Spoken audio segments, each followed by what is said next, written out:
శ్రీ గురుభ్యో నమః. శ్రీమతే రామానుజాయ నమః. శ్రీవాస్తు ప్రేక్షకులకి నమస్కారం.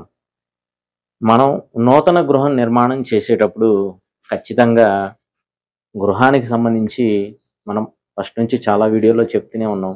అయినా కూడా కొంతమంది నిర్మాణం మొదలుపెట్టిన తర్వాత లేదా సగం ఉన్నప్పుడు మనల్ని సంప్రదించే వాళ్ళు కొంతమంది ఉన్నారు. కానీ ఆ విధంగా కాకుండా ఇటీవల మనం వికారాబాద్ ప్రాంతంలో ఒక గృహానికి ప్లాన్ ఇవ్వడం జరిగింది. చిన్న గృహాలు ఒక 30x37. ఇంకోటి అదే పక్కన అంటే ఇద్దరు అన్నదమ్ములకి మనం ఆ ప్లానింగ్ అనేది ఇవ్వడం జరిగింది.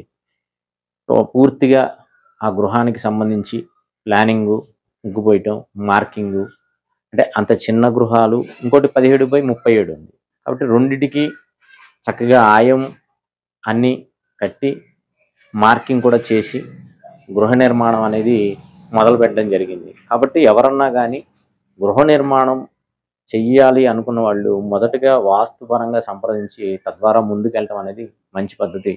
ఎందుకంటే ముందు మొదలు పెట్టిన తర్వాత మనం ఏదన్నా మిస్టేక్ చెప్పామనుకోండి, తద్వారా దాన్ని మళ్ళీ మనం రెక్టిఫై చేసుకోవడానికి అనవసరమైన ఖర్చు అనేది ఏర్పడుతూ ఉంటుంది.